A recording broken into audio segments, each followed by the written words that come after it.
The day bison graced your village was the most important day of your life. But for me, it was Tuesday.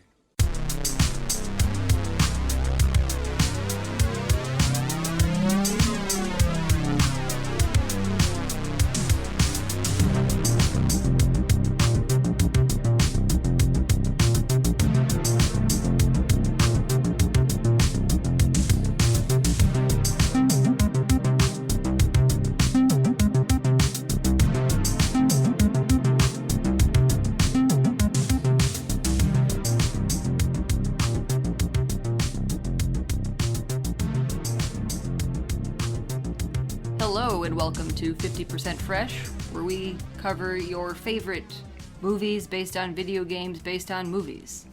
I'm Taylor. Hey, and I'm Mark. I'm doing the math, and I think that checks out. We'll sort it all out by the end. Okay. Well, Street Fighter. You know, this, a few things. This is a short, we had kind of a short list going in. This is a movie I wanted to do from the beginning, and we also talked about this probably buckle up. Folks, this might be the first Van Damme episode, certainly not the last. Yeah, we have, we discussed if we should mention, it's probably a good idea to mention that we fully intend on doing, there will be more than one Van Damme movie we cover. We're not sure how you hear my many hands? At this point. This is the sound of my hands when we're talking about it, okay? Let's just, as of be yet, on the record. we have yet to come up with any sort of, like, cute little themed name for our Van Damme episodes, but, we won't force it. We'll wait. It's that intersection of stuff we like and maybe someone whose movies don't get a lot of great reviews, you know. So it just lends itself to this. I don't want to give anything major away if that's how we operate. But there are a few Van Damme movies that I've yet to see that I'm just interested in watching. But I know that they have to fall under our jurisdiction of 50% or worse on Rotten Tomatoes. Of course, yeah. So it's like two birds, one stone. Yeah. So with that, Street Fighter. Today's movie is Street Fighter from 1994. We good to just go on then? Yeah. You think? Okay, cool. Fight. Hey. Great job. They do that in Street Fighter. I think. We some didn't variation. have that in the house. We had Mortal Kombat. Some variation on it, yeah. Whatever. Anyway. So today's movie is Street Fighter from 1994. It came out, I think not Christmas Day, but like December 23rd of 1994. Based on the wildly popular video game, actually based on the wildly popular Street Fighter 2 video game. There was a Street Fighter that was, I don't think to this day I've ever played it. When I think about Christmas, the first thing that comes to mind is Street Fighter. Street Fighter, so you know. That's just... You pile into the van. That's perfect. But it was already a popular video game at the time. I was a little young for this when it came out, but so can you give me a little bit of context? A few of the actors a few people, I should say, that worked on the movie were attracted to it because they knew it because, my kid's obsessed. Yeah, it was one of those things. Yeah, like I think it's a famous little Bob Hoskins story about the Mario Brothers where it's like, I just thought it was some movie, and then my kids were like, "What? You're Mario? The Mario?" Like I thought this was just a silly thing some screenwriter made up. Yeah.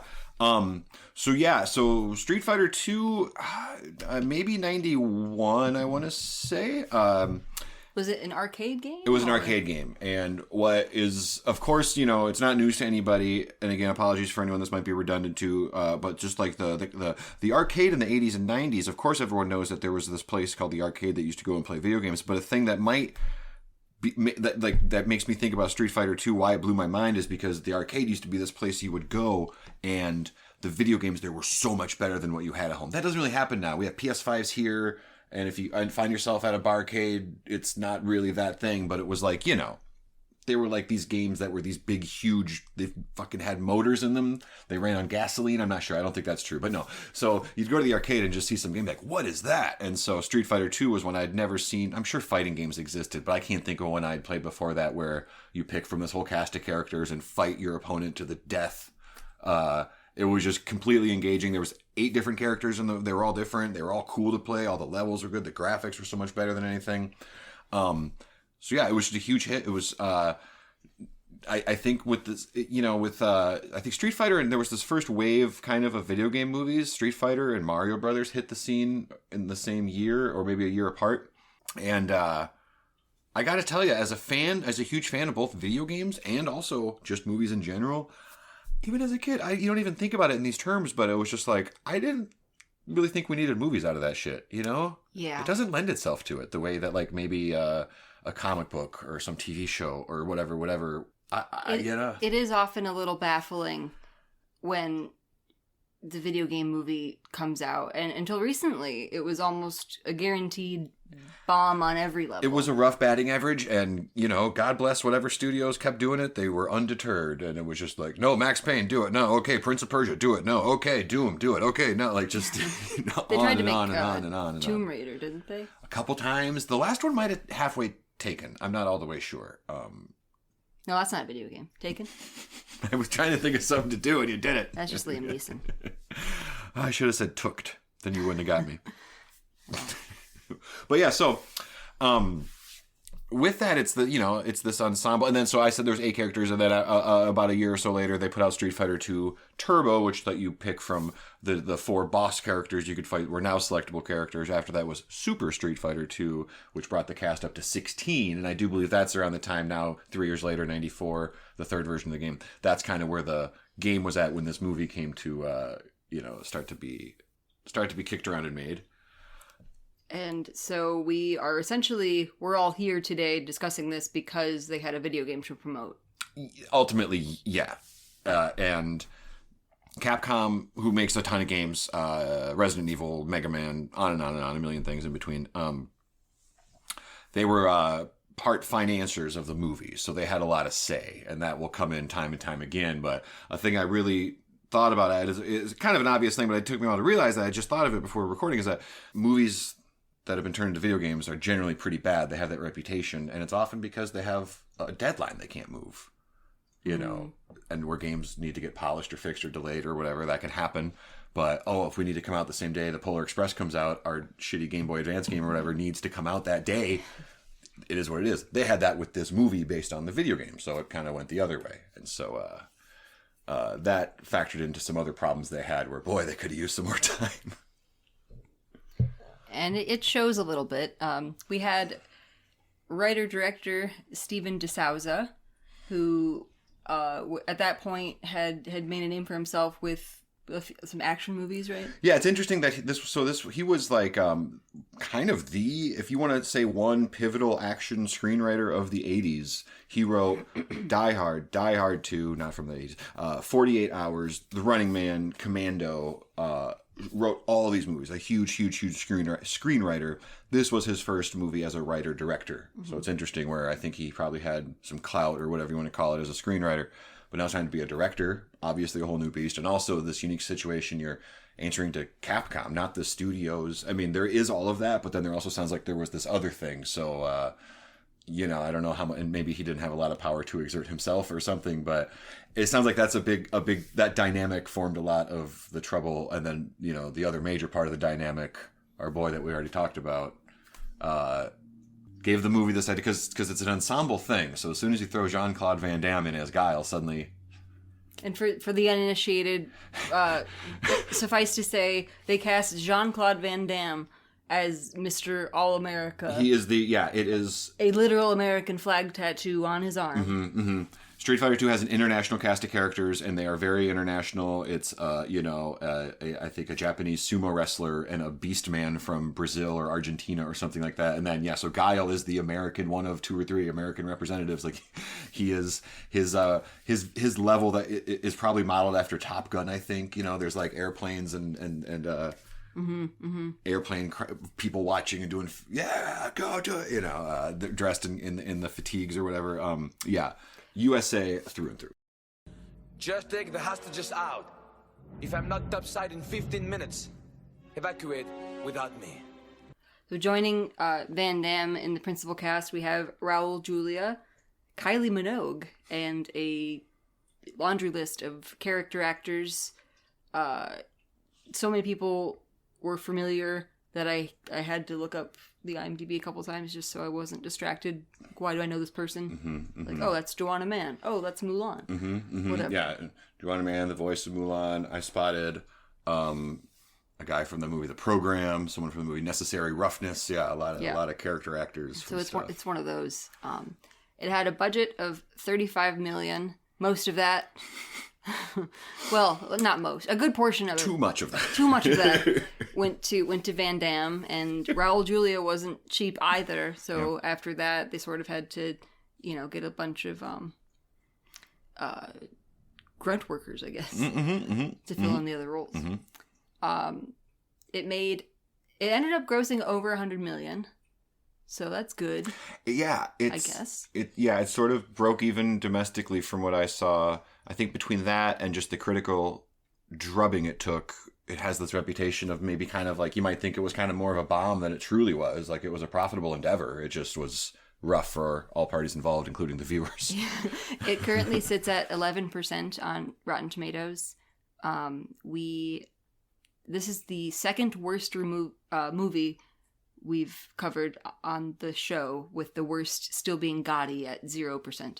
Which can only ever be tied. Gotti will always be the worst reviewed movie we've watched for the show. It might have some company. But yeah, I think that tracks. I feel like Street Fighter's the second worst movie we've watched after Gotti. I still think Basic Instinct's overall score is too kind. It's yeah. But these things are fluid. Yeah, if we agreed with it all, we wouldn't have a lot to talk about, I suppose, or whatever the hell. Or I don't know. Allegedly, this movie has a plot. I'm gonna need you to. You'll see where I started this, and then just decided to finish it. We'll say so. The plot is General Bison, Raul Julia's character, the dictator of this country, or general, I guess, that's trying to become the dictator. Bison is a general in the Civil War ravaged country of Shadaloo. He has some hostages. The good guys need to come fight the bad guys. That's really. I could have told you more. Right, yeah. Could you though? I could try. I could tell you that all your favorite characters from Street Fighter 2 are there. Some things have been made. Chun-Li is a TV reporter. You don't actually. Yeah, I was not going to be able to pull a second one, so I'm glad you cut me off. Okay. So you hear a lot of like jokes about certain movies being like, "Oh, these guys must have. How much coke were these guys on when they made this movie?" Yeah. But I feel like this movie is the actual product that you end up with when it's drastically affected by cocaine. Yeah.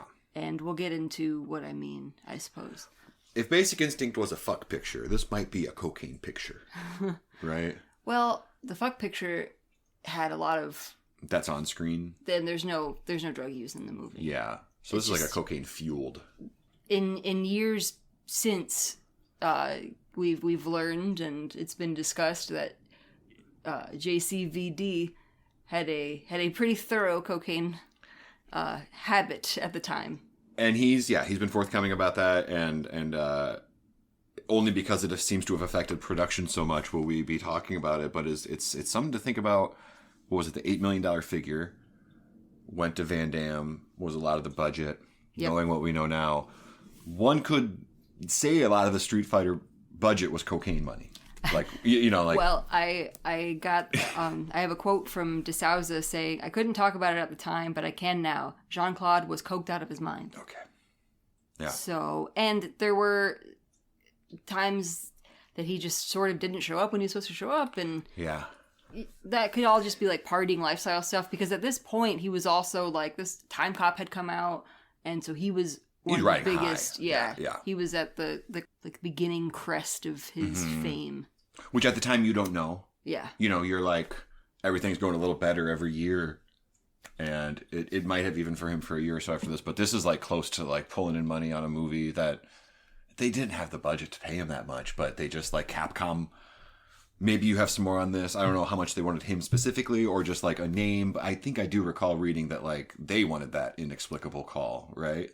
So one of the biggest problems with the movie, the biggest distraction that I had, that I found impossible to get over, is that, again, Guile is supposed to be an American man, and the first thing he says, like his first line, I forget what it is, but Jean-Claude Van Damme is doing an American accent, and then it's just gone. It's gone. He's back to being just like full Tommy Wiseau, Belgian, whatever. I don't know. But don't you want to speak to the world often? No. But I do want to talk to someone. That bastard bison! I know you like to look at yourself on television, you sick son of a bitch. So look at this. So Capcom, they wanted a big action star as Guile. Naturally. But their $30 million budget stipulated that they couldn't afford Sylvester Stallone or Arnold Schwarzenegger. So when Capcom suggested Jean-Claude Van Damme to play Mr. Johnny America, Yeah. Steven DeSouza pointed out that there could be an issue with his accent. Capcom responded, "What accent?" They were unaware he had one because they're based in Japan and they had only just seen his movies dubbed in Japanese. Dubbed movie. So they didn't realize. It could be Arnold, it could be Jackie Chan. Well, no, Jackie Chan might not be. But no, yeah, it could be Arnold, it could be Sly Stallone, it could be him because they're seeing the action and assuming the cadence is okay and that they sound Right. vaguely. Well, I mean, yeah, because maybe they didn't realize Arnold was foreign either, which is funny. But yeah, it's interesting.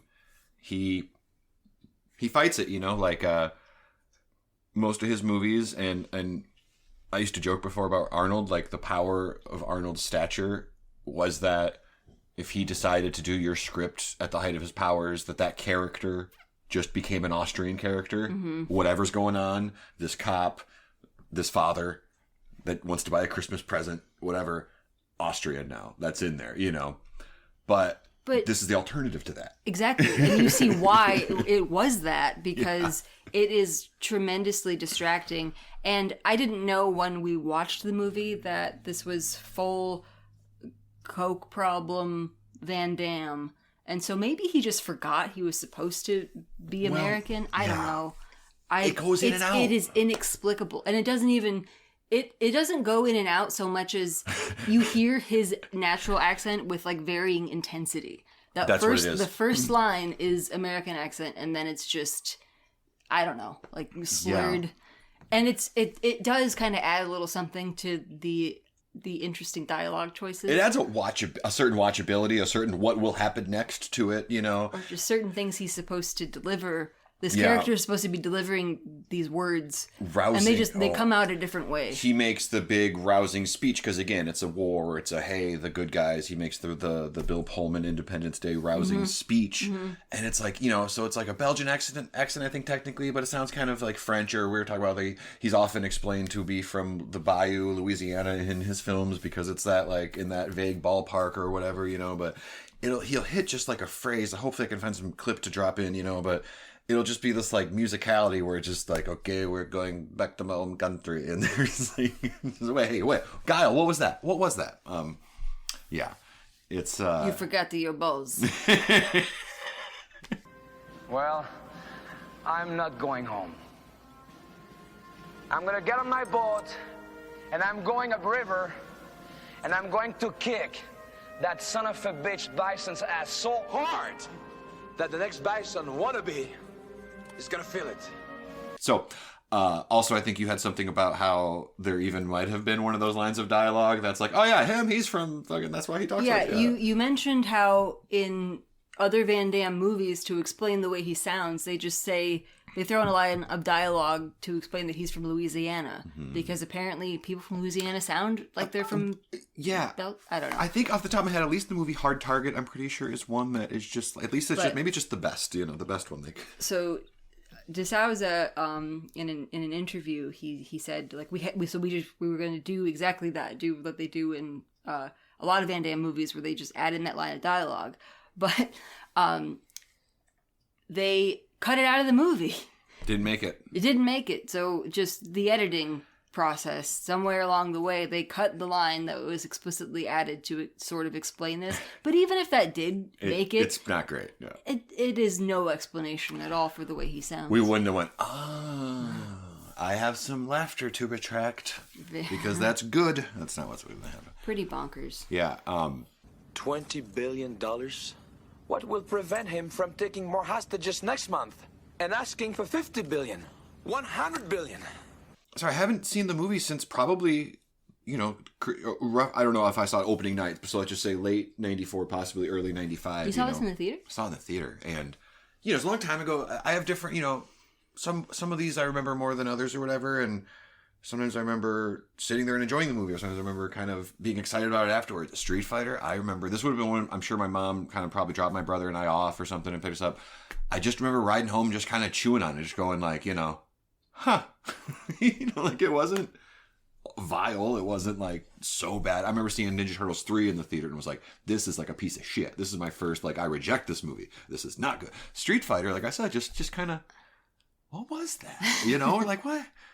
Was that was okay? That was the Street Fighter movie. It just felt weird. For one, there's no tournament. You know, the whole movie, and there's been a lot of kung fu movies that are just like predicated on a tournament. You get to do some Enter the Dragon type thing, and you're halfway there.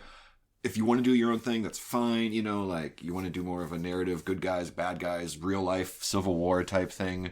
Yeah, I guess it's really, it's flimsy. That's really the problem. Is that maybe the most recent Mortal Kombat movie was polarizing, but I enjoyed it because what I want out of that movie is just like a lot of absurd violence. Yeah. And lots of like fights between different characters. Yeah. And there is a shockingly low amount of any of that in this movie. Yeah. Whereas I think the new Mortal Kombat, I think it caught some shit for kind of like never getting to said like, where's the Mortal Kombat, right? It was I saw it, and that's fair, but also it's like, well, I don't love it when people play the long game and like, well, we're making 4 movies here or something. But like, if it's like, okay, I do see where you set it up for, like, if Mortal Kombat 2 is like, hey, we're doing the tournament, I'm like, okay, that's a pretty good hook for a movie.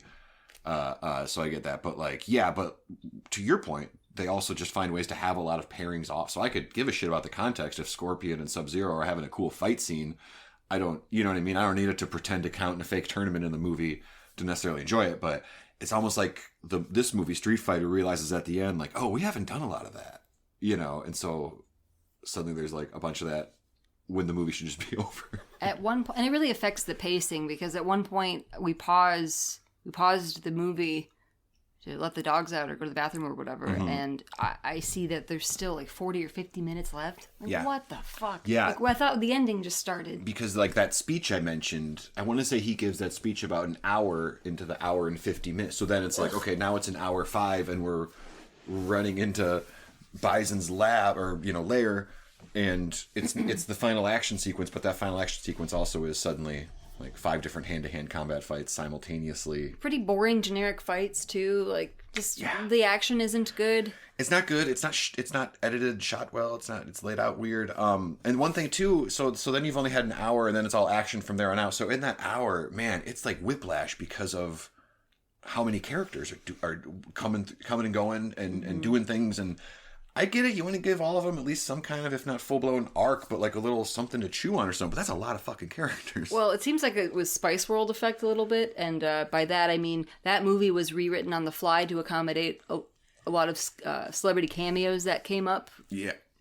As they went. And this movie, it was similar, but Capcom kept asking, like, oh, can you show this character more? Yes. Can you add a little thing for this character that's really popular in Japan? Yeah, and that's where, it sounds like they kept going, hey, what about 2 more? Hey, how about 2 more? And stuff. And it's just too much. I have a quote from De Souza. He didn't want to use all 16 characters. Quote, there's a reason there's 7 dwarves. There's a reason there's 7 wonders of the world. There's a reason it's the Magnificent 7, which is a remake of the Japanese movie The Seven Samurai. 7 is the number of characters an audience can keep in its head at any time. That's his little theory about that. 7. I can't That's whistle, right. but Yeah. I was doing a Seinfeld Yeah. movement. Sorry. Say also, De Souza, not a fan of Ocean's 8. He went on to say. By the way, a lot of things I am going to be mentioning. If I don't cite where it's from, I should just say that there's a really great Polygon article from 2014 called "Street Fighter: The Movie. What went wrong?" So, yeah, and it's mostly like a lot of just like oral history style. So, you know, a lot of these quotes and such are all just kind of coming from that same place. I would be remiss, though, if I didn't specifically mention that Raul Julia elevates this material to, he's way better than it is reasonable to saying these lines. Like, a lot of the humor of his character comes through, just like the bravado that he's able to bring to his speech. I mean, we all just what a great actor, man. Great actor. We'll try to plow through the sad bits as quickly as we can. Sad bits, just this one. But he was sick when they made it. Sadly passed away by the film's premiere. I'll dig into a little bit shortly here how it affected the logistics of it. But you can, obviously they shoot movies out of order. You see it sometimes more than others. He's just kind of, the poor guy looks, He looks unwell. He looks unwell. He's losing some weight and stuff like that. So that's too bad. Everyone on the set has nothing but nice things to say about him. Not only just about what a person he was, what a good person he was, but just no matter what was going on, his ability to get to life and still entertain and still perform and still be that person. A consummate professional. And that's admirable no matter what, but when you see the level that he was able to perform at, regardless if it's in some cheesy movie based on a weird arcade game, sure, but like on an island, like his performance is objectively really great. Mm-hmm. He was nominated for a Saturn Award. It's remarkable, and if anything, it's like he's in a fucking piece of shit. And no one else, Van Damme, we can't even tell what hemisphere he's from. Kylie Minogue, no disrespect. I don't know about her acting chops, and I don't know if Cammy was the best developed character in the script. There's just, you know what I mean? It's just like he just shows up and is just doing it so hard. Without Raul Julia, this movie wouldn't have. I don't know. It would have been a lot harder for everybody involved. He makes the movie. He makes, and I don't know what level is it scripted. Was he helping on the ad libs? I don't know what was going on. But like he makes the movie. The whole thing rises, and it's like he makes the dialogue good all of a sudden. Mm-hmm. And one thing we haven't discussed to get back into crapping on the movie. No, but just it has this odd, like every 10 minutes it'll do one little weird slapstick bit or something. Do you remember that? Or maybe not even 10 minutes, but just like 4 times in the movie. I don't know. It wasn't enough to be consistent. It didn't belong in there. But that was the thing. But even once in a while, I was going to say, Raul Julia makes that stuff even kind of work more than any of the other stuff. Absolutely. Just really, could do anything, it would appear, because he made this work. When you say I'd watch someone read the phone book, like, oh, I'd watch someone play M. Bison in a bad Street Fighter movie. Yeah, and that's sort of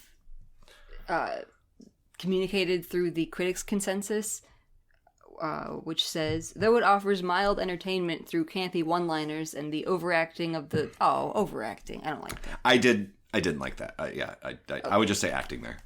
Well, let me... Let's fix it. They say overacting of the late Raul Julia. Let the record show neither of us agree with that bullshit. Street Fighter's non-stop action sequences are not enough to make up for a predictable, uneven storyline. So that's their opinion. Rotten Tomatoes, that is. That is the issue, though, is just like inconsistent tone and just kind of like long, boring sequences. There was a scene that happened, and then afterward you asked me, like, why did we just watch... Oh, it was they were passing... 4 people passed a sword back, or a gun back. Yeah, everyone had a gun, and they were just kind of passing it. A thing that we laugh about when we're watching bad movies is they always show like a car pull up to a house, and then people get out of the car and walk up to the door. It's like a sign of just like a poorly made movie. Right. So at one point in Street Fighter, somebody gets a big gun out of a case, and then 4 characters pass it to each other. Nice gun. And that's it. Turn out the gun. That's the whole point. Yeah, okay, cool. I don't know. Hour 50. Could have been a lot shorter. Yeah. Can I tell an anecdote that is a great one, I think, about the hodgepodge? And I know exactly what scene they're talking about, too. Yeah. Van Damme's drug problem, how it affected the movie, and all these characters. This is another one from the writer-director de Souza. So what was happening was that frequently Jean-Claude was supposed to show up at 7 a.m, and he wasn't there. He said he's sick. Actually, he was wiped, recovering from the night before. I would have to just make up some shit on the spot because I didn't have him. Would invent some kind of fight involving Ken and Ryu and a security guard, but it was never rehearsed. It was made up on the spot. I was constantly pulling things out of my ass for the supporting players to do while Jean-Claude was playing hooky. That's amazing. And it explains a lot. It explains a lot. And I had seen that before we watched the movie back, and I forget the larger context. They're all breaking out of Shadaloo jail or whatever. And it's like, oh yeah, because again, you have Van Damme. He's the star of your movie, right? Mm-hmm. And he's driving. He's up front. He's with Kylie Minogue in the front, and they're up front. And they should be doing star of the movie. They should be fighting guys off, whatever Mel Gibson's doing in The Road Warrior or something. You're steering and fighting people off. And then in the back of the truck, Ken and Ryu are fighting a security guard. And then that should be 50-50 or more Van Damme than anything. You watch it, it's 80-20 Ken and Ryu, and once in a while it's insert shot of Guile driving, and It's like, yeah, he didn't show up. And so they're like, well, fuck, I guess we can, I guess the scene now relies on you guys fighting the security guard. It's no longer kind of like the driving scene. It's or, that's just one example, but I knew exactly what you're talking about. It's fucked up. That's really interesting because it feels like Guile is supposed to be the main character, but it also feels like he's barely in the movie. So it really does make a lot of sense. And the optimistic read would be, well, no, look, Mark, this isn't the Mario Brothers. This is Street Fighter 2. There's a cast of characters, but also... I read right now from the director saying, no, we needed him there. He was coked out of his mind and finally going to sleep or whatever, whatever was going on. Yeah. Yeah, and I actually have a couple other notes about just, please. the Van Damme it all aspect. Okay, goddamn it. Okay. Yeah, all right. I've upset everybody. I am broken. This is a quote from Keith Haygate, who was the first AD. Okay. There was one time... Jean-Claude Van Damme, was in the trailer, and he was quite pissed. My assistant couldn't get him out. I couldn't get him out, so I had to call the producer, Chad Rosen, to get him out. Then he came out with a bottle of champagne. I told him it was against health and safety to have alcohol on set. From that point on, he hated me. In Louisiana, this is what we do, This is American cherry pie. This comes from Champagne region of... Illinois.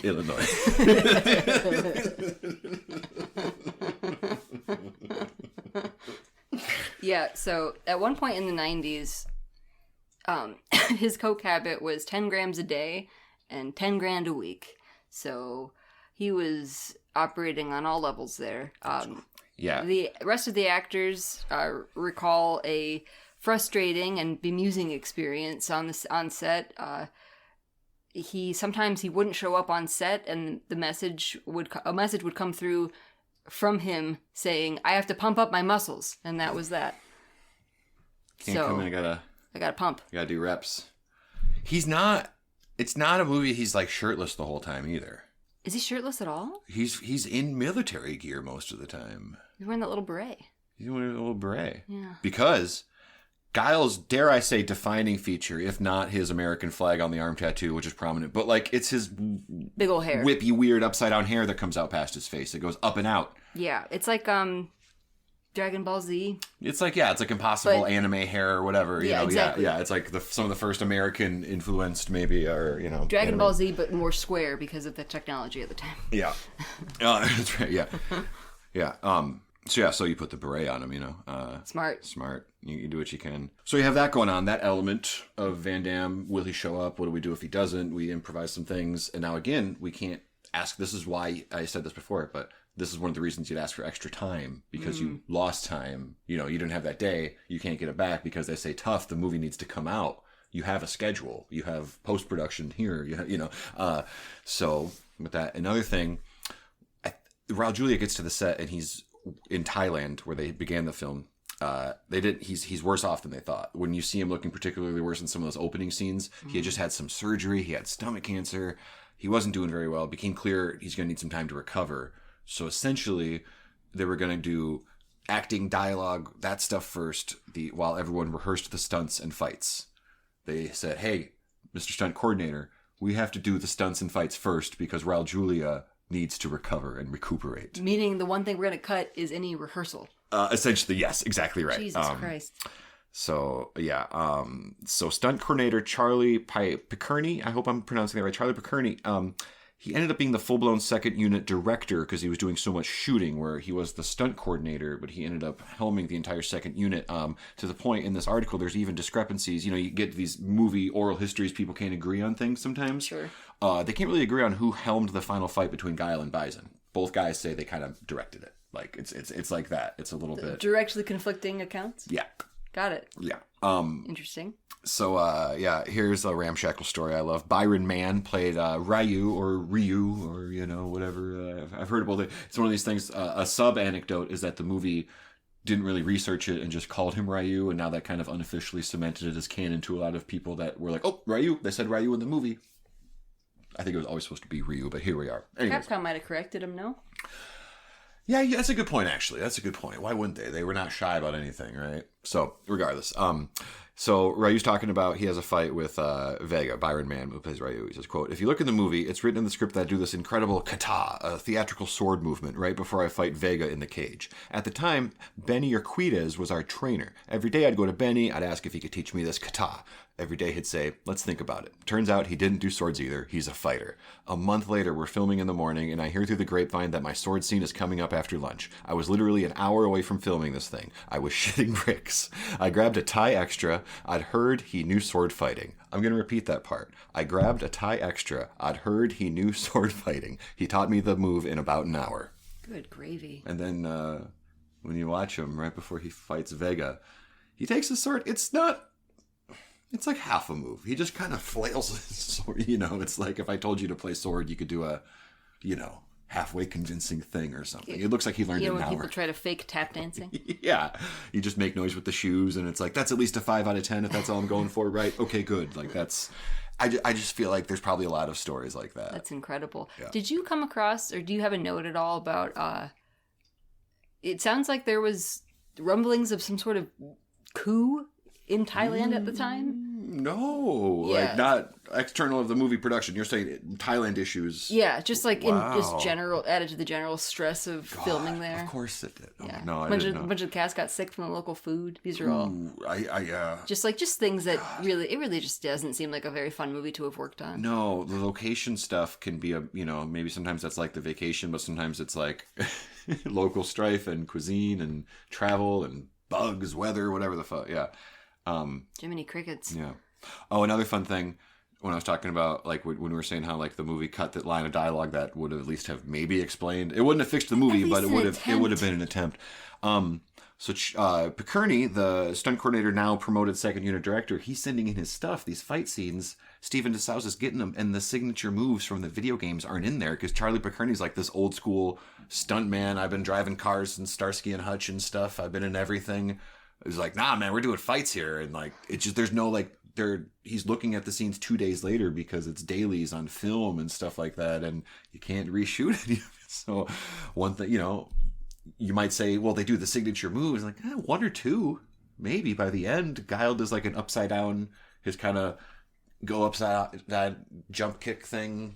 And it looks weird. It looks like when they have Yoda flying around Yeah, it doing doesn't martial look. arts. Yeah, it's a little odd. Yeah. I like that M. Bison has like rocket shoes, so he kind of flies 2 fists forward across what would be the screen in the video game, stuff like that. But yeah, it's slim pickings if you're trying to play Easter egg hunt. He's not in this. Oh, I walked him. He's out of here. Tell me how it turns All right, out. guys. Just me and the dogs. Have fun in here. Okay. Let's talk about Spice World again. I come back here talking about Spice World. No, that makes sense though. Okay, so a stunt coordinator becoming the second unit director. So just filming whole That's little not. scenes and yeah. That's uncommon. I think it's uncommon. I think it's on account of, Somebody these scenes usually- aren't rehearsed, but can you at least be the ringleader while we're filming the scenes that we should have rehearsed, so you can, have a handle on it. And then I don't know if meanwhile Souza is trying to film what he can or what, but it just sounds like not one part of this movie went well for one person. Pretty weird. Pretty weird. Can I tell you a statistic that this always amuses me? And I don't know. I've heard things like this. I don't know what this means exactly, but the thing, again, these are from the people's accounts that were there. They say after 3 weeks of filming, they were 15 days behind. Now, isn't that... What? Doesn't that kind of mean you accomplished nothing? Wow. That's impressive. Maybe you got other stuff instead. You hear that old adage for directors, one for them, one for me. Yeah. He said that every day. You just can't, yeah. And so they shut down the Bangkok portion of the shoot earlier than expected, and they moved things to Australia, where at least Kylie Minogue got to, go to the fast food places she liked or whatever. I don't know. I don't fucking know. Good for her. Very good. Oh, we also didn't mention Guile and Camie's torrid love affair on the set. It's a tale as old as time when the movie stars away. I do, there is a funny tidbit that he admitted to it. He made a very unfortunate crack about Thailand and being familiar with the area. You can Google it if you want. But so he had that interview with The Guardian, I believe, and then a few years later, when they asked him about that affair with Kylie Minogue, he was like, who told you that? He didn't remember that he already told them. This is just a couple years after. This is, He's a weird guy. He's a weird guy that may have taken, you take some blows. I don't know if it hurts. Hey, he's sober now. And he's maybe taken some bumps. Congratulations to anybody on their sobriety. Congratulations to anybody that can come from like the 10 grand a week, when like, you had that in the mix. I mean, not to trivialize things, but just like that, it's tremendous. Good for him. Glad he's still, can I say one? Yeah. Glad he's still alive and kicking. Oh my God. He sure is.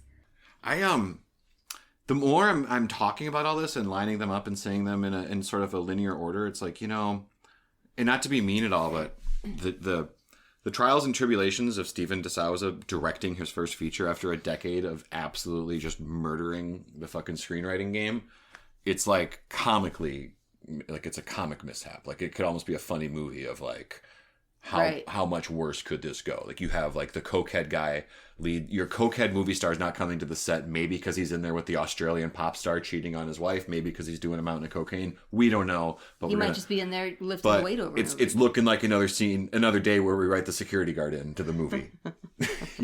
That's happening. Whatever else, and then can I tell you another one? So please. He didn't get the approved reshoots from Capcom because it would mess with. They want the holiday movie. So they said, you can't do that. One thing they said that they did do, though, is that they had forged a partnership Capcom had with Hasbro to warp the G.I. Joe toy line into Street Fighter the movie dolls. G.I. Joe was having kind of a lull, so they were going to put out Chun-Li and Guile and Ryu G.I. Joes. I remember having some of them. So DeSouza said later, quote, "You can look at this movie as the first G.I. Joe movie." This is my favorite part, because G.I. Joe was in a swamp at this time. It was not selling. So Hasbro wanted to reboot the G.I. Joe line by thinly disguising it as Street Fighter. I lied. This is my favorite part. The request would impact the look and feel of the film. In a Hasbro memo from August 1993, plans are made for a tank driven by Jean-Claude Van Damme in the film to be designed after a current G.I. Joe vehicle, streamlining the resale process. Good gravy. So they're like, hey, you need to put Van Damme in this tank that we can respray our old G.I. Joe tanks to look like and sell as Street Fighter toys. It's all just to sell toys. I mean, down to like the Every literal movie. Yeah. Batman. It's Happy Meals. Spice World. You know what I was thinking about? Let's circle back on Batman Returns. Could you imagine a movie's Happy Meal trajectory fucking it up in 2023? That's crazy. That seems crazy, right? That wouldn't happen anymore. Did Happy Meals? Did they fumble their bag a little bit? They really used to have some sway in this town. I don't know. But like I was just thinking about that. That's too funny, and I might have combined those events. It might not have happened like that, but just to be like, can I have some more time? No. Will you put this in the movie? If that's not what happened, that's like kind of what happened. And that would be how you'd write it so that it would be more condensed. Sure. Snappier that way. One thing though, Capcom, they were so displeased with the Vega and Ryu fight scene, they did ask them to reshoot that.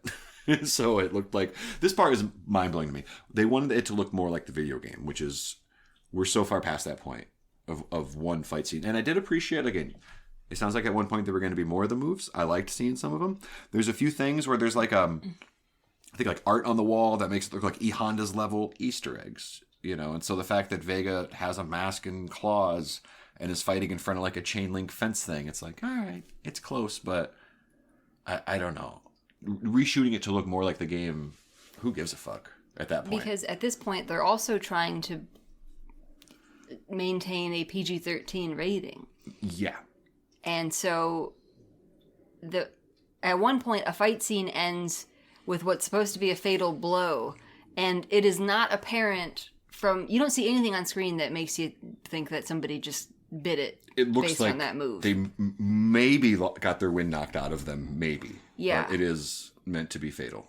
And I just wondered, like, who do you want to see this movie? Well, you're not going to make new Street Fighter fans. Can I tell you real quick about the saga of the rating of this picture? Sure. So, again, at the end, this gets tricky. I'm just quoting the director.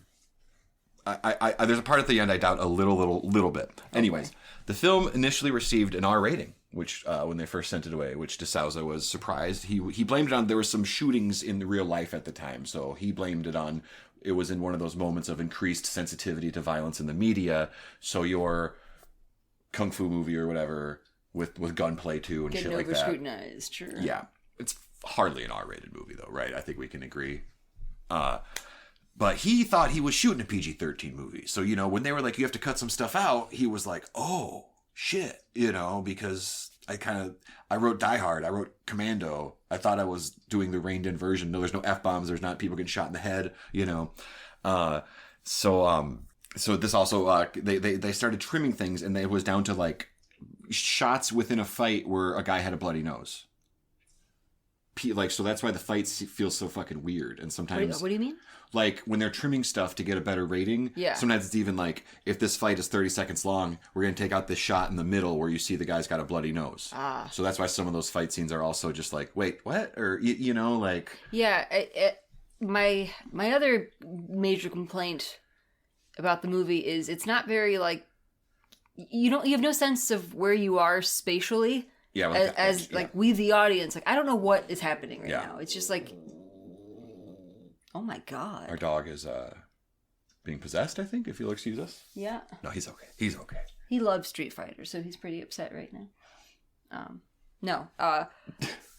But just, you know, like, if you watch John Wick or something, like, I never lose sense of what's going on or where the camera is. Where are all these guys in relation to all these guys? Yeah. Or whatever. Yeah, where's the... Yeah. And so that's always a bummer. There's no cohesion in the fights and stuff like that. It's also why even more of the special moves got removed, is what I hear from the editing. Too violent? Too violent. You know, it's almost like the last thing that happened, maybe one of the last things that happened during this production was like, it just got overrated, not in the way, like, you know, it got over scrutinized, we'll say, by the ratings board, which is really unfair. So, this is the part I wonder about. DeSouza says, the MPAA, the Motion Picture Association of America, took it down to a G. He says they gave it a G rating. There's no way. There's no way. I think he's exaggerating. Maybe it's PG and he's salty or something. Because, like, they do Clockwork Orange to Blanca. They show some fucked up stuff there. It is explode. Like, it would have gotten PG. There's no way. Yeah. So I choose to believe he's misremembering it or exaggerating, but I do believe this rest of the story. They took it down. It actually got a G after the cut, so the studio added a curse word in post to get PG-13, and there's a scene where they're, like, approaching the thing. Van Damme says, I'm too old for this shit. So the ball crack wasn't enough to get it off from a G? Yeah. You can make a joke about somebody forgetting their balls. Oh, there's a hand job joke, too. Yeah, there is. Two of them are in a thing. Two of the good guys are locked up and, like, chained to a wall, being held prisoner. Mm-hmm. And there's a Honda says to Balrog, "Hey, can you give me a hand?" And he's like, "We haven't been in here that long." Yeah. Or something. We haven't been in here a couple hours. Ask me again in a couple days or something. Like, whoa. That's I mean, it's a joke. Pull out my Street Fighter bingo card. It's delivered as a joke, but it was just jack off joke. It was unexpected. Yeah. Oh, speaking of lines, though, in the movie, Raul Julia has, of course, he would get the best line because everything he says is the best thing in the movie. Mm-hmm. But he gives Chun-Li's character, who the actress Ming-Na Wen? Yeah, Ming-Na Wen, who has gone on to be in a shitload of Marvel and Star Wars things. She also, not long after this, was the voice of Mulan. Mm-hmm. And I keyed into that very quickly. It's obvious based on the way she sounds, because she sounds exactly like Mulan. And it was just a year or two after this, right? So she's like... Yeah, not long. A couple years. But so at one point her character confronts Bison and gives a long speech about how, you destroyed my village and all that, and you shaped the course of my life, and now here I am to seek my revenge or whatever. And he says, for you, the day Bison graced your village was the most important of your life. But for me, it was Tuesday. Mm. And that's fucking objectively awesome. That's ice cold. Good line, that's cooler good than delivery. anything Thanos ever said, I'll tell you that much. I think so. Yeah, and also it would just completely fit, like, any villain, Darth Vader or anything. If anything, it might be like, well, that was too cold for Darth Vader. He would never be that slick with it, you know? That was smooth. Yeah, like, I'm sure we'll drop in a clip of that at some point during the episode, because it's wow. Yeah. The day bison graced your village was the most important day of your life. But for me, it was Tuesday. Can I run through some odds and ends here? Yeah. I saw this movie once, but I was always pretty aware of it, so I remembered some of the stuff, the action, Raul Julia, Van Damme, just the oddness of it all. One thing I never knew was that it had a theme song, it's not the theme song, it's not called like an official song or whatever, by Hammer, no longer MC Hammer, the darker, more mature, the more brooding, I believe, Hammer, featuring NFL defensive back Deion Sanders in a musical, not athletic capacity. That's so weird. I always knew they were buddies, and I guess it's just like maybe he tried to get him in, and this was the crack, and I don't think it took, But it's an inexplicable song called "Straight to My Feet," and they say that about. I told this to you because look, we're talking about our ages and what you were lined up for. I had the Hammer tapes, okay, well, just the one with "You Can't Touch This" on it, but you realize he was technically a rapper, but MC Hammer songs are 1 minute of the chorus, and then he says a few things, and then it just. Either "You Can't Touch This" or "Straight to My Feet," just over and over. Mm-hmm.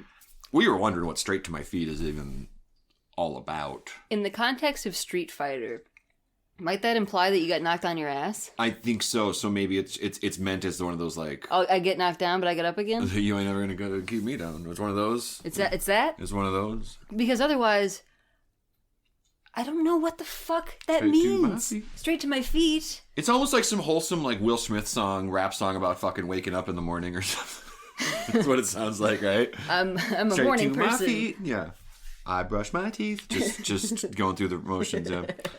I don't know. Inexplicable. Like everything else, it's the perfect choice for an official song because it's equally inexplicable. Down to the fucking Deion Sanders feature. What is happening? MC Hammer. I'm sorry. Hammer.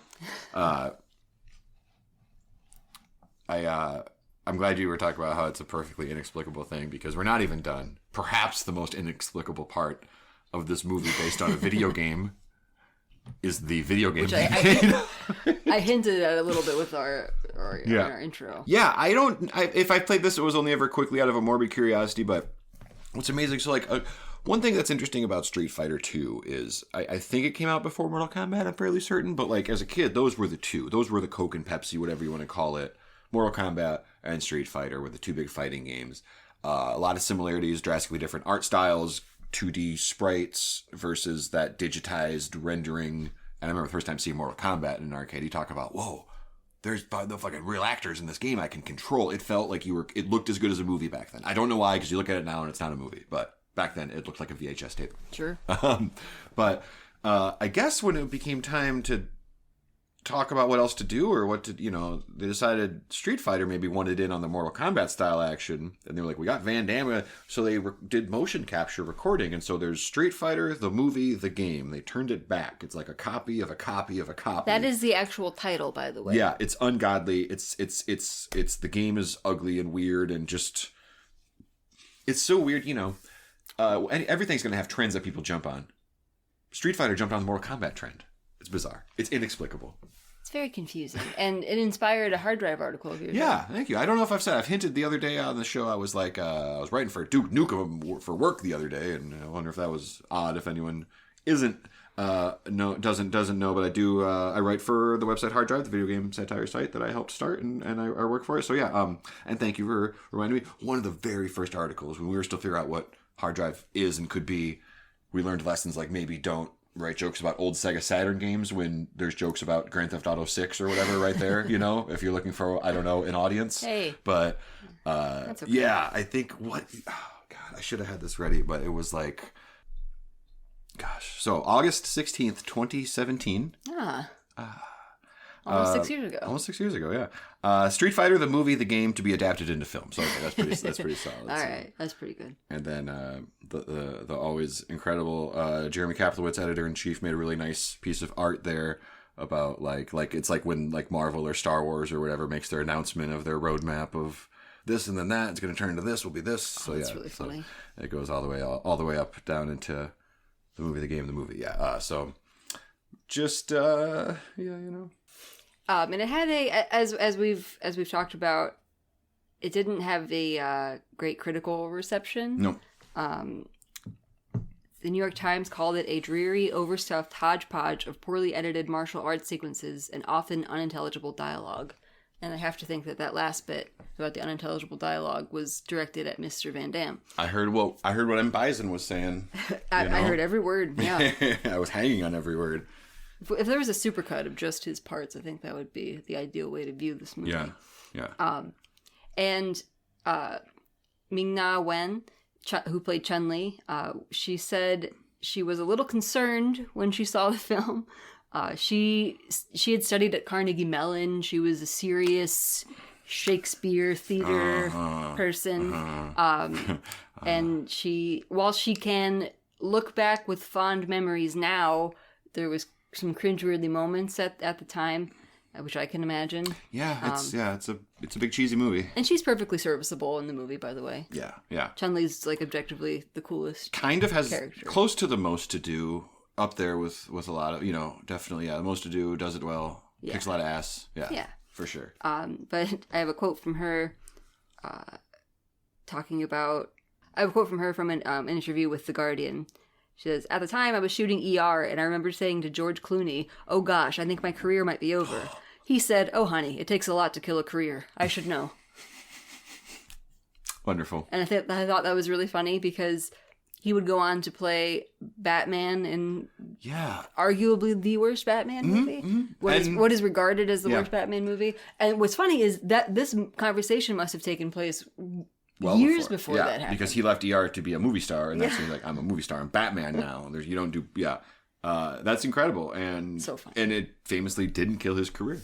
Right. He'd been very... And like, he will joke about it and acknowledge it, and it's not just like a sweep it under the rug thing. It's just like, I tried it sucked, what do you do? I don't know. I appreciate that. I always have.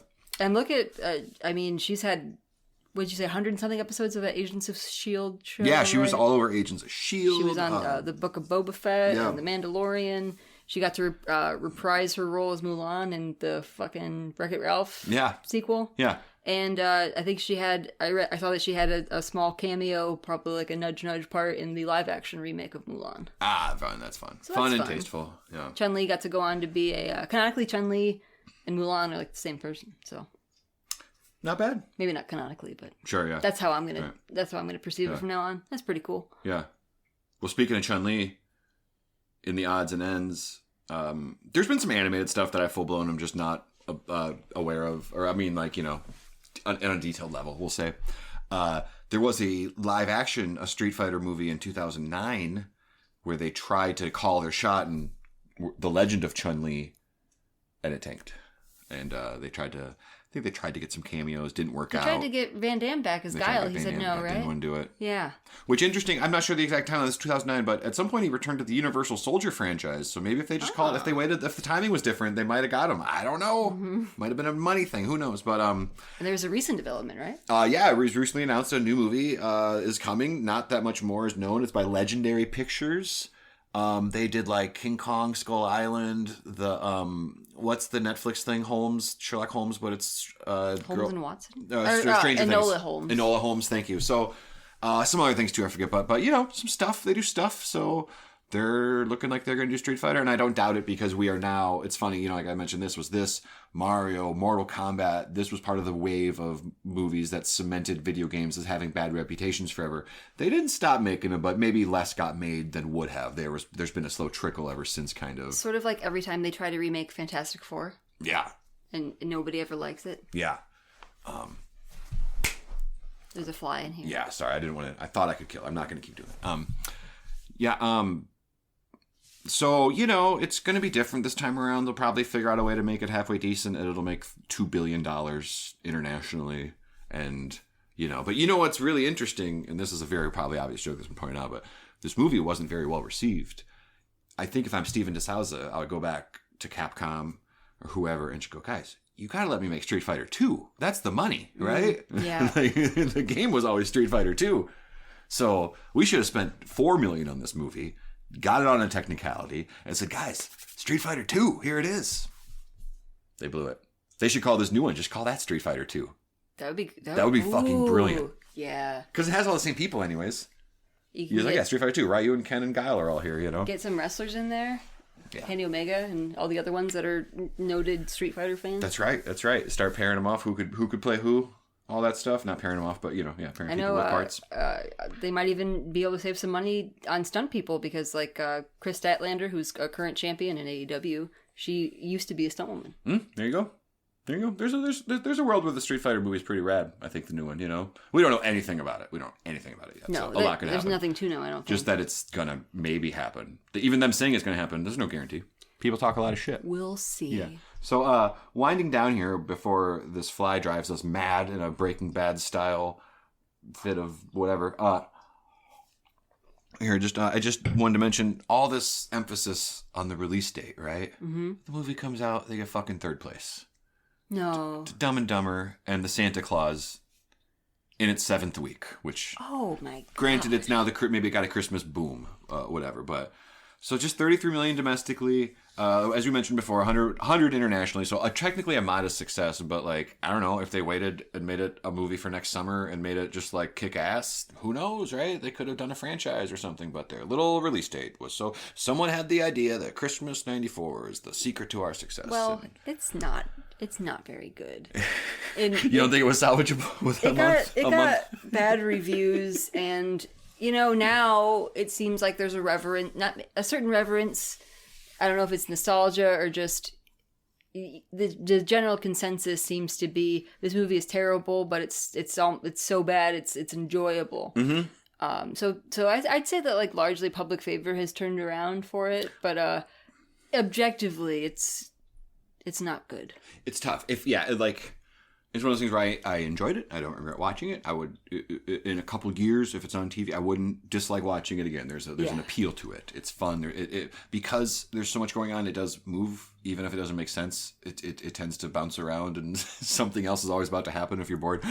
And again, Raul Julia. He's always around the corner, and just bizarre things and whatever else. But it's tough because it's also like if I were to have to give it like some letter grade or stars, like, I can't really, I mean, it's all arbitrary, but just saying like, it's not good. It's not good, but it's fun. It's junk food, Sure. I think there's some quotes here that I pulled. I'm sorry. I was going to say, hey, sometimes you're in the mood for junk food. Exactly right. Yeah. Like, do you want drive through? I do sometimes, right? Yeah. So I just pulled some quotes that I think summed it up well and also made a point that I think we've talked about before, that sometimes a bad movie, it brings out critics trying to really show off, right? Oh, God, yeah. Because you only get, a movie is a lot of work. It's a 90-minute deal, but it's like you only get this essay, these paragraphs to do it. So look at how clever I am. Right. So some of these I just agree with, and some of these, like this first one I liked a lot. And also, surprisingly, when you comb through the reviews, not enough mention the Van Damme voice accent thing. Shockingly few are like, oh, by the way, the main character is off-putting every time he speaks. Like, that doesn't get... harped on enough, but Matt Brunson from Film Frenzy put it well. There's not much that's worthwhile in this endless cacophony of gunfire, explosions, grunts, yelps, maniacal laughter, and Jean-Claude Van Damme's tortured syntax. Tortured syntax. That's that great. I liked. I think there's plenty worthwhile, but I like that. And then here's one I was talking about. Keep an eye on me. Tell me if I say this last word right. Street Fighter doesn't exactly scream quality entertainment, says James Crute from Stuff of New Zealand. However, there is just something stylishly bad about the whole Farrago. I have never seen that word in my life. I would guess Farrago. Farrago, okay. But again, I'm guessing. Someone's like, "Oh, Street Fighter, time to bust out the F-bomb," and I don't mean fuck, So now, will you do me a favor and read the last one? This is from Tim Brayton, a publication called Alternate Ending. Okay. Raul Julia is the reason that this is a memorable triumph of a campy, kitschy, ironically lovable cinema, and not just an unlikable, boring farrago of an action movie. What the fuck? Again? I was shocked. I had to put this in here. Farrago. Okay, I'm Googling it right now. A confused mixture. Confused mixture. Farrago. Hodgepodge. Just say hodgepodge. New York Times used hodgepodge. No, they all said Farrago. Mishmash. Farrago. Okay, we're gonna have to... Yeah. Farrago. Okay. I was putting a little pinky up on it. Farrago? Anybody? I'm just hungry for one of those Ferrero Rochers. I want a Faygo. I can't believe that. What are the odds? Everybody got their thesaurus that day. Yeah. It's really... the same, the word of the day calendar that all the movie critics got in their stockings had Farrago on it. It's so funny. But I found what I thought might make a great final thought from de Souza himself. Sort of just encapsulates where he stands on it, where how he looks back on it. Mm-hmm. He does fondly. Okay, good. That's always good to hear. So nice to hear. We have now a good time to wrap her up, do you think? Yeah, absolutely, please. It says, Jean-Claude made 2 films that earned $100 million, Time Cop and this one.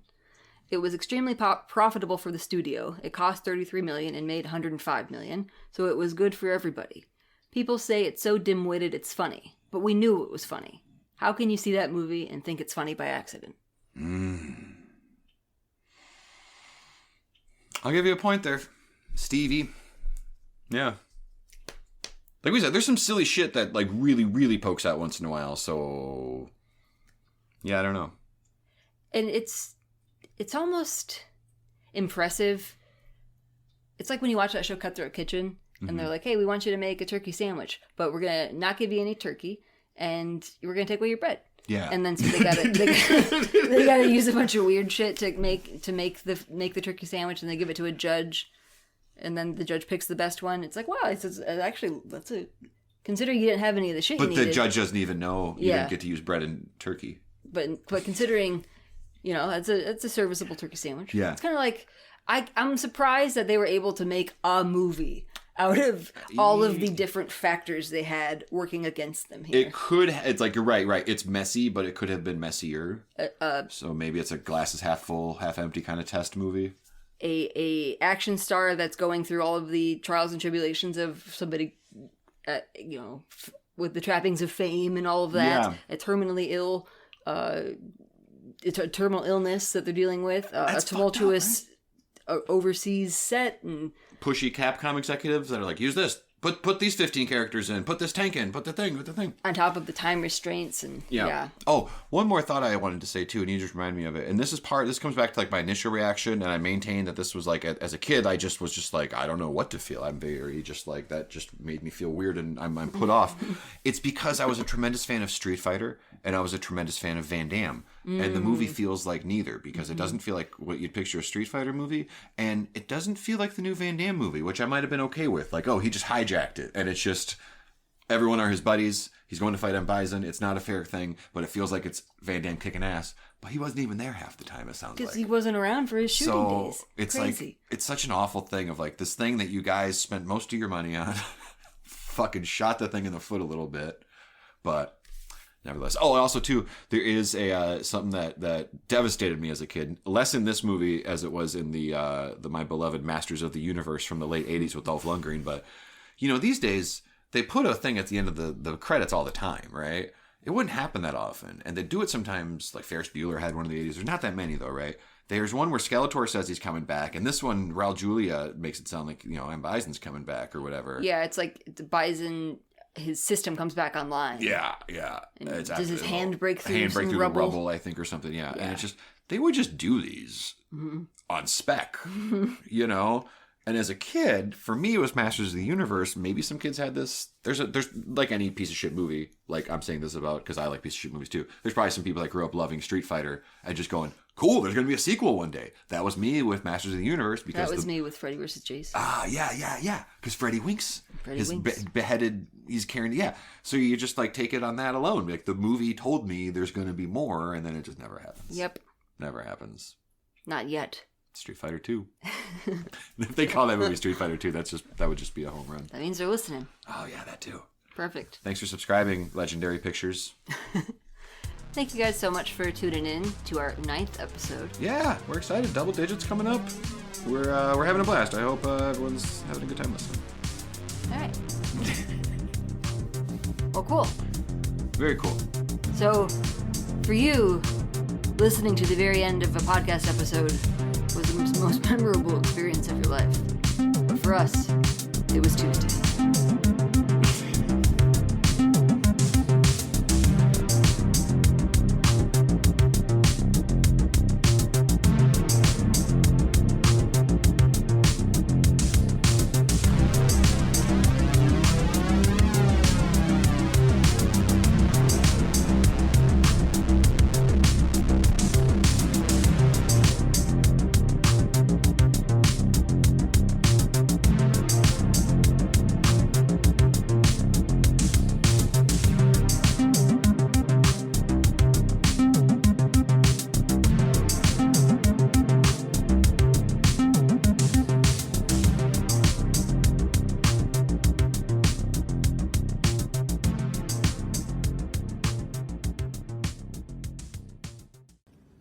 $20 billion? What will prevent him from taking more hostages next month and asking for 50 billion, 100 billion? Colonel, have you lost your mind? No. You've lost your balls.